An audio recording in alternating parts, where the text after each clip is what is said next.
The moon hits your eye like a big pizza pie. That's amore. I like my little hat.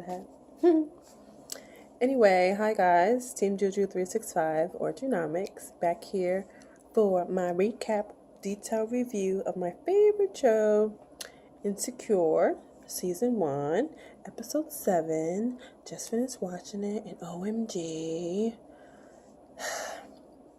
I'm just wondering how the season finale is gonna go because each episode is just getting better and better and better. Like, I mean, they could have ended it with how the episode went last time, or they could end it now. Just like, okay, well, let's get to it, shall we?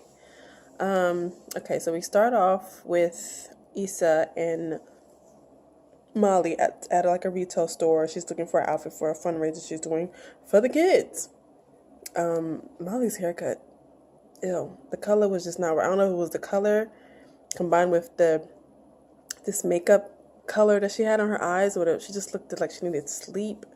Just the color combination was just not working. It was like, ew. So,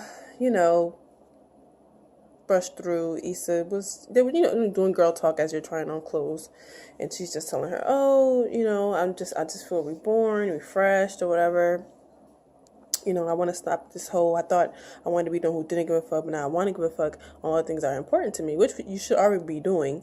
But I guess basically she just got in this slump and wasn't appreciating what she has. Now she's, we thought about, had an epiphany that she should appreciate what she has, her job, her man, and whatever's going to happen going forward.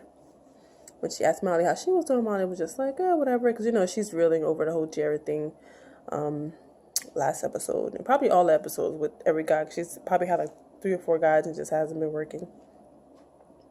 Okay, then we go to Molly's at her job. I guess they're like outside at lunch or whatever. Now, when you really see the color of the hair in the light, I was like, oof, that color is bleh.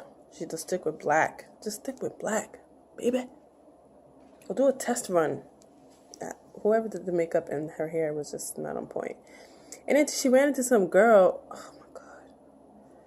That girl looked so hit. Like, her complexion was like, it wasn't even dark skin. It was like dark gray, green skin. Ugh. And then her hair, the wig or weave, whatever it was just look, I don't know. I guess she's supposed to look like that. I guess it's supposed to be part of her character. She looked gross. But I guess it's some girl she used to roll out with in college or whatever. The whole of the town. And they were catching up, and she was just saying, oh, how she's taking therapy because she was doing too much when she was younger. Therapy has really helped her. She's centered. She's, faced all her problems, and she's a new person or whatever. Now, what's interesting is Molly made a face like, so is it really? Like, first she was shocked, like, oh, really, therapy or whatever? But then it felt like her expression started changing as though she was interested in doing that. So I'm like, yeah, maybe you should do that. I mean, people need to stop looking at therapy as like, oh, it means that you're crazy. No. Sometimes you want an outside perspective opinion, not just from your friends or your family who know you and probably just saying what you want to hear, or they're giving you the truth, but it's still missing something. So when you talk to someone who doesn't know anything at all, and with everyone else who already knows everything, they can give you just some fresh eyes, some fresh ears, and something new. So nothing's wrong with therapy.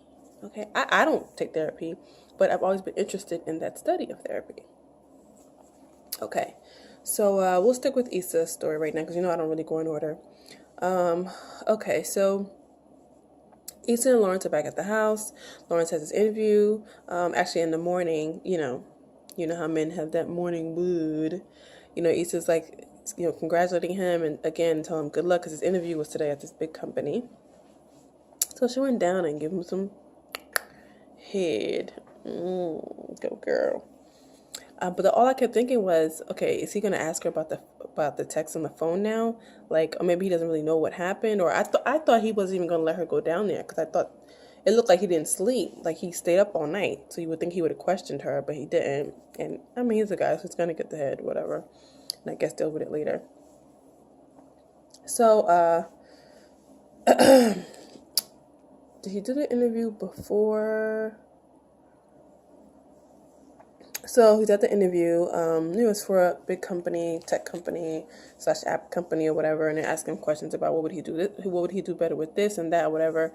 He basically aced it. They hired him. He looked really nice in his suit, and he got a new haircut because his this episode was not the same as the haircut the last episode. It looked really nice, really good. So obviously, you know, when he came home, he told Issa about the job or whatever and the benefits or whatever. She was so proud of him, so souped about it. Hello, he can help pay some bills, and it's a good step in the right direction for their relationship and just for their future. So, of course, his ego started getting in there where he realized, you know, he was smarter than the company. I don't want to say it's ego, but he realized he was smarter than the company, and they were like so far behind on what he knew, and it kind of sprung some more inspiration to him because, you know, he's been doing his own little app, which he's been home, and it just hasn't been, you know, going up there. Maybe because he is too advanced. Some companies won't want, you know, be intimidated. They don't want to steal your idea or be intimidated and kind of hold you back. So now it's question like, damn, maybe I should just keep focusing on my app and not work at this job. But it's like, okay, you can still do both. The app right now is not paying no bills. You're still developing it.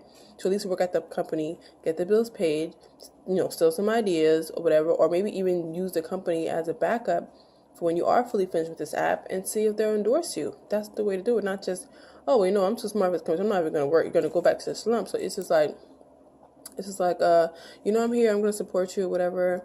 But at the same time, you don't want to go backwards of what we just left. Like, things are moving forward. Like, don't leave your job and you can still work on the app at night. That was something he should have, you know, resolved in the first place. But I guess that's worded together. Okay. Now, mind you, Daniel is still texting Issa. She has not responded since last episode. I mean, even though now they didn't focus on the whole phone thing, but obviously you can tell he was still texting her. I was not expecting him to pop up, but actually he did end up popping up at the job. I mean, at the fundraiser. You know, it's a fundraiser for the kids to get into money. Everybody's like having fun. You see Molly's, you know, college friends there. They're kind of Issa's friends too, but mainly more Molly's friends. They're there having a little chit chat, making jokes as always. And Molly, actually, no, before the fundraiser, when they were setting up for the fundraiser, organizing stuff, of course, Molly's there helping. That hair, the color, the makeup, she was just looking rough, like rough. So she told her about the girl she ran into and how the girl was going to therapy.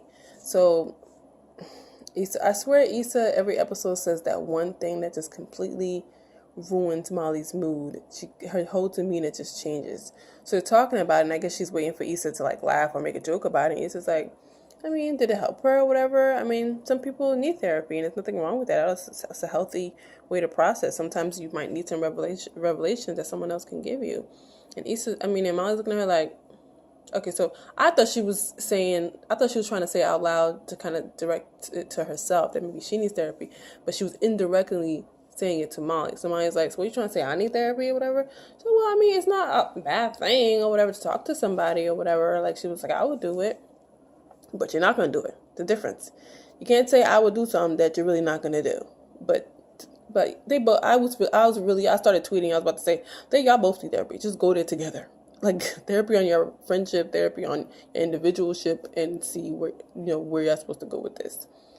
So she kind of put it out there, and that kind of left like a little stinger in her brain. So the whole time at the actual fundraiser, she's just like making little sly comments. Like every time somebody's complimenting about the scenery or about the guys there or whatever, she's just like, ill, like just saying random stuff. So you could tell she was in a bad mood.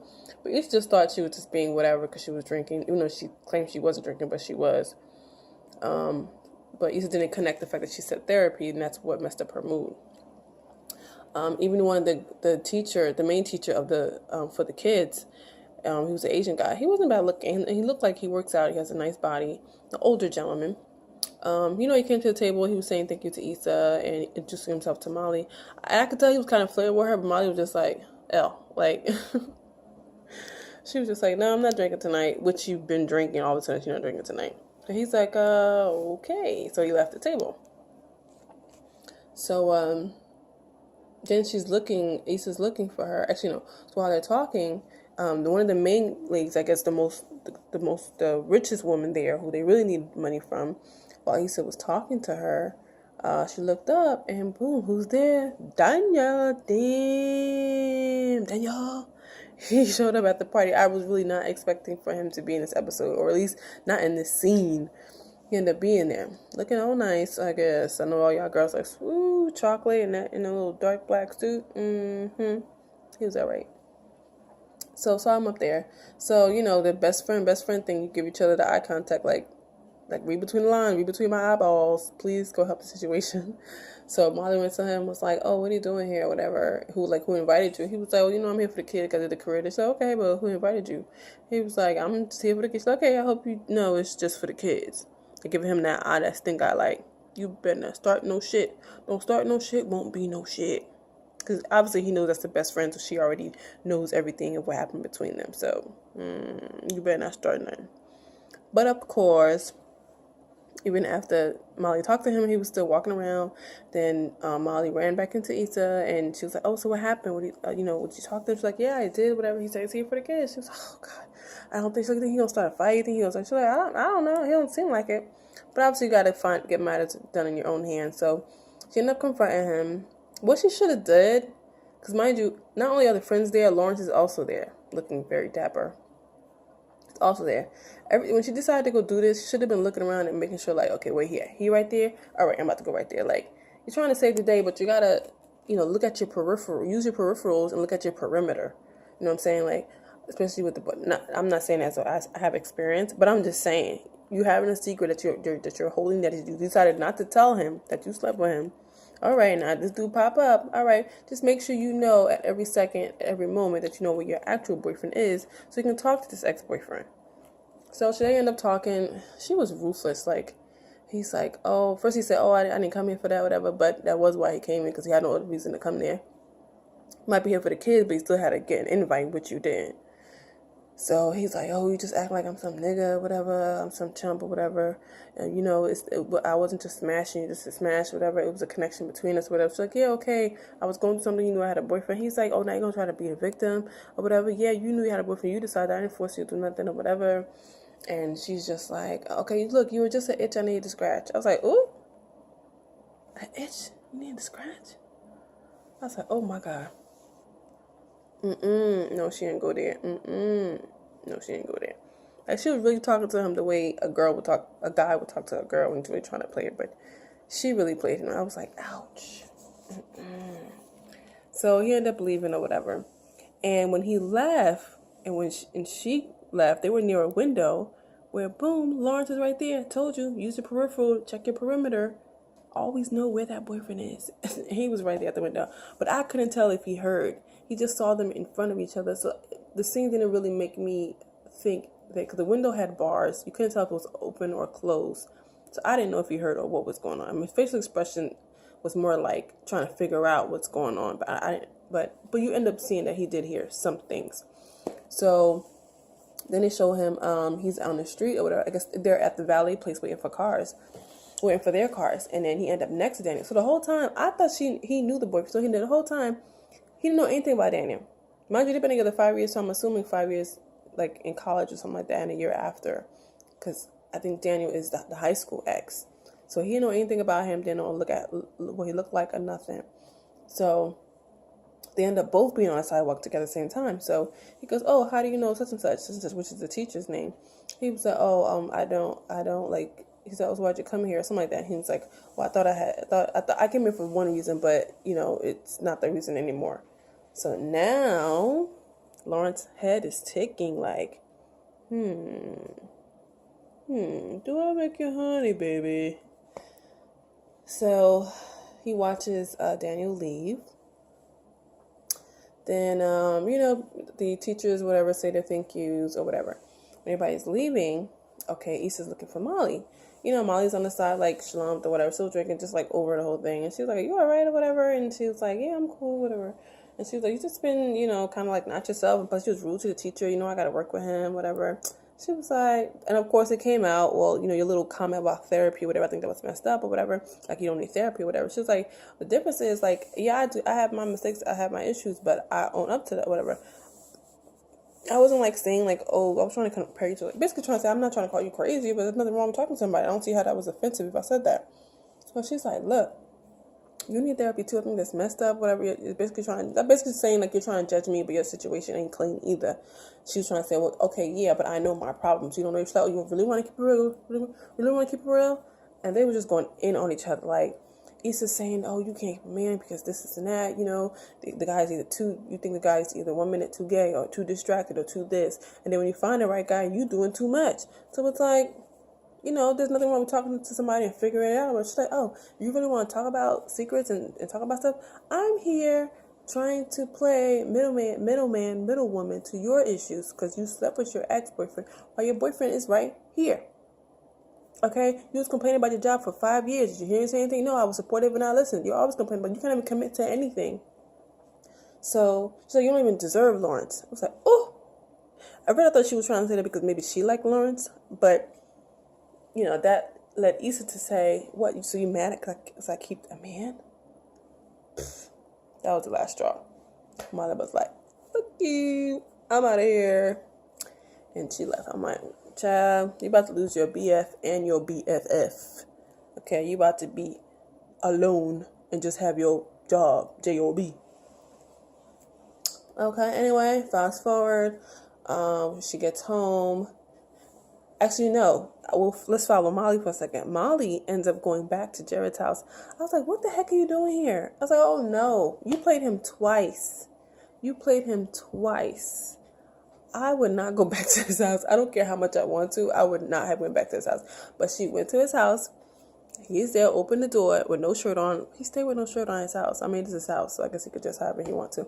I honestly thought a dude was about to come out. Like, something told us, like, okay, it'd be funny while she talking to him, some dude pop up behind him, like, oh, he realized now that he is full-on gay. But nobody came. She just started mumbling, couldn't get her words together, like, oh, basically trying to say, like, I realized we should be together or whatever, and I just, you know, I didn't allow the situation to develop the way it should be, you know, I was still in my head, whatever. But he was over it. I was like, dude, like, child, I'm over it. You played me twice. I'm a good guy. Twice. Not a third time. Fool me once, shame on you. Fool me twice, shame on me. Fool me 3 times, you about to get your ass beat. Okay? Then we go to Issa. Issa goes home. She's like, oh God, I'm so tired. I'm so glad to be home, blah, blah, blah. And bam. Lawrence is like, who's Daniel? She's like, oh, you know, my ex from high school, whatever, he did a career there at school. That's why he was there. I didn't invite him. He was like, did you fuck him? Why would you ask me that? Did you fuck him? Now, of course, she didn't say yes or no, but she made a long pause. The pauses are always yes. So they start getting into it, started arguing. He's like, oh my God, I can't believe you did that to me, whatever. Like, what are we doing? I thought you were all in. I'm all in or whatever. I have never, you know, flirted or cheated on you with anyone or whatever. She's like, just happened. It was a mistake. He's also, you ruined what we had for a mistake, whatever. She was like, I'm sorry, I'm going to fix this. I want to fix it. What do you want me to do? And he's like, get out of my way. So, of course, as a guy, he's trying to run away from the situation. She's still by the door, trying to block the door. And she's like, you're not leaving. No, we need to work on this, whatever. He's like, get out of my way. Get the fuck out of my way. Get the fuck out of my way. And eventually, she moved. He pulled the door and he left. And then she's on the floor crying. I will not say secrets always come out. Secrets do not always come out. But if you're going to be having a secret, do your recon. Okay? Maintain all bases. Like, she really could have got away with it. I mean, obviously, Molly wasn't a good distraction to Daniel. But if she talked, she should have made sure she was in a secure location to talk to him and then make him leave. Like, that sucks. It sucks. It sucks for both of them. Damn, this show was good and so relatable. This show was good. I don't know how that season finale is going to go. And we're on episode 7. I'm glad they have a lot of episodes for this first pilot season. All right. About to put this on Twitter and comment, subscribe. You don't even have to subscribe. Who cares? But you can comment and view and share and do all that good stuff. All right. Peace.